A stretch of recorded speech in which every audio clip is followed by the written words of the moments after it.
दोस्तों, सब्जियों की फसलों में ज्यादा बारिश होने की वजह से या फिर मौसम की वजह से आने वाले स्ट्रेस की वजह से फसलों में काफी ज्यादा हमें पीलापन की समस्या देखने को मिलती है। फसलों की जो बढ़वार होती है वो एक तरह से रुक जाती है या फिर फुटाव जो है वो हमें काफी कम देखने को मिलता है। फल और फूलों की संख्या भी काफी कम देखने को मिलती है। तो ऐसे में हमें कौन कौन से टॉनिक और कौन कौन से प्लांट ग्रोथ रेगुलेटर का इस्तेमाल करना चाहिए, यानी कि फसलों के लिए सबसे बेस्ट टॉनिक और सबसे बेस्ट प्लांट ग्रोथ रेगुलेटर के बारे में हम बात करेंगे कि फसलों की कौन कौन सी अवस्थाओं में इनको इस्तेमाल करना चाहिए, फसलों में इसका इस्तेमाल करना चाहिए भी या नहीं करना चाहिए, और बेस्ट रिजल्ट के लिए कौन सी अवस्थाओं में और कौन कौन से प्लांट ग्रोथ रेगुलेटर का आप इस्तेमाल करके ज्यादा से ज्यादा फल और फूलों की संख्या बढ़ा सकते हैं और ज्यादा से ज्यादा आप सब्जियों की फसलों से उत्पादन ले सकते हैं। पूरी जानकारियां आज के इस वीडियो में आपके साथ शेयर करूंगा, इसलिए इस वीडियो पे लास्ट तक आपको बने रहना है। और वीडियो अगर आपके लिए इंफॉर्मेटिव रहे तो इस वीडियो को लाइक और शेयर करके चैनल को सब्सक्राइब जरूर कर दीजिएगा, ताकि खेतीबाड़ी से रिलेटेड वीडियो सही समय पर सही जानकारियों के साथ आपको मिलते रहे।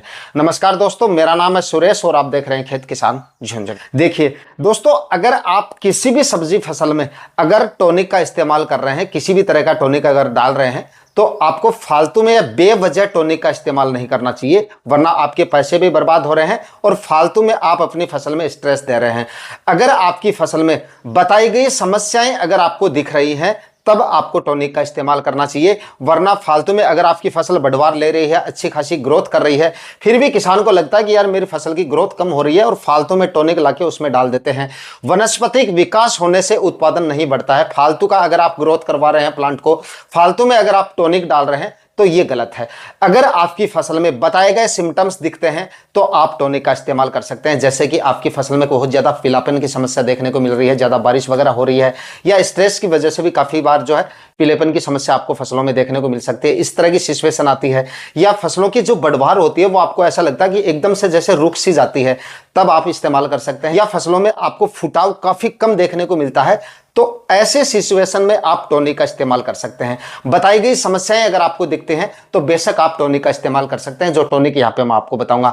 अदरवाइज टॉनिक का आपको इस्तेमाल नहीं करना है। यह टॉनिक अगर आप इस्तेमाल करेंगे तो फसल की बढ़वार भी होने लगेगी, पीलेपन की समस्या भी दूर होगी और फल और फूलों की संख्या भी आपको काफी अच्छी देखने को मिलेगी। इस तरह की समस्याएं अगर आपको अपनी सब्जियों की फसलों में दिख रही है तो आप सिजंटा के ईसाबियोन का इस्तेमाल कर सकते हैं, और यह आप लगभग 300 ml प्रति एकड़ के हिसाब से आप इस्तेमाल कर सकते हैं। या फिर टाटा की बहार का इस्तेमाल कर सकते हैं 250 ml। टाटा की बहार या सिजंटा की ईसाबियोन, दोनों में से सिर्फ एक का इस्तेमाल आपको करना है और बताई गई डोज ही आपको रखनी है, इससे ज्यादा इस्तेमाल नहीं करना है।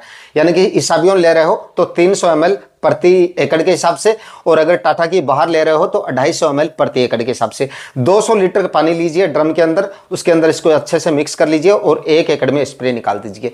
ये कर लीजिए। अब आप सोच रहे होंगे कि टॉनिक का इस्तेमाल कर लेंगे तो आपकी फसल में पीलेपन की समस्या दूर हो जाएगी, बढ़वार करने लगेगी, फुटाव आपको देखने को मिल जाएगा। लेकिन अगर आप ये सोच रहे हैं कि अब आपको फल और फूलों की संख्या अच्छी देखने को मिलेगी, तो सिर्फ इसी से फल और फूलों की संख्या नहीं बढ़ेगी। इसके लिए आपको क्या करना है, इसके बाद में जब आपकी फसल फल और फूल की अवस्था में आने वाली होती है, उस समय पे आपको क्या करना है, NPK 05234 1 kg प्रति एकड़ के हिसाब से आपको लेना है। इसके साथ में एक फंगीसाइड, ये आपका बायर कंपनी का एंट्राकोल आता है, ये आप ले लीजिए। ये भी आपको लगभग 400 ग्राम प्रति एकड़ के हिसाब से लेना है। 1 kg NPK और 400 ग्राम प्रति एकड़ के हिसाब से आपका जो फंगीसाइड बताया है बायर कंपनी का एंट्राकोल, काफी अच्छा काम करता है सब्जियों में, ये आप ले लीजिए। और इन्हीं के साथ में लगभग 200 ग्राम बोरोन ले लीजिए, जो 20% में बोरोन आता है वो आपको लेना है।